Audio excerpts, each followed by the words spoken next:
Снимай, снимай, снимай. Снимай, снимай, снимай. Сука, взорвалась нахуй только что. 2 ракеты, блядь. Еб...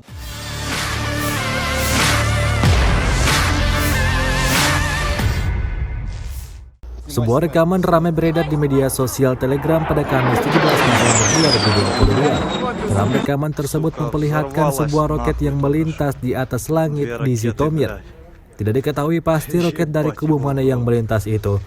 Tampak dalam rekaman roket itu melaju cepat dan tak memberikan serangan sedikit pun.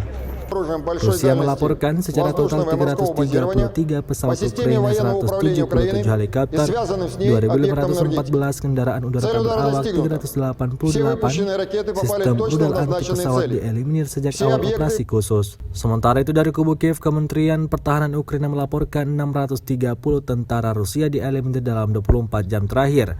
Total 82.710 prajurit Rusia meninggal sejak awal konflik hingga hari ke-267.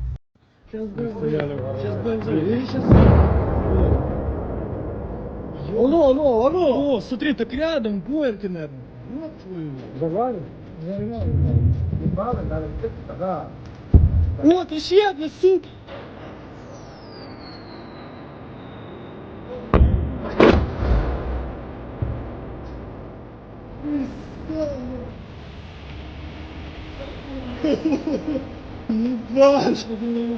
Ебать!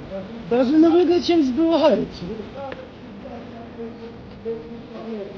Вооружен большой дальности воздушного и морского базирования по системе военного управления Украины и связанным с ней объектом НАМВИК. Цель удара достигнута. Все выпущенные ракеты попали точно в назначенную цель. На Купянском направлении ударами армейской авиации ВКС России сорваны попытки наступления 3 ротных катюшных групп 14 и 92 механизированных бригад вооруженных сил Украины, Крахмальная, Берестовая, Харьковская область, Тельмаковка, Луганской Народной Республики, Соловое, Тегинка, Змеевка, Московская область, Кирова, Донецкая Республика. А также 94 артиллерийских подразделений на огневых позициях, 2 силы техника осталось вывести пути район. И в районе населенного пункта Артемовка, Луганской Народной Республики уничтожена украинская боевая машина реактивной системы залпового ядра. В районах населенных пунктов Райская Петровская, Донецкая Народная Республика и Краснореченская, Луганская Народная Республика.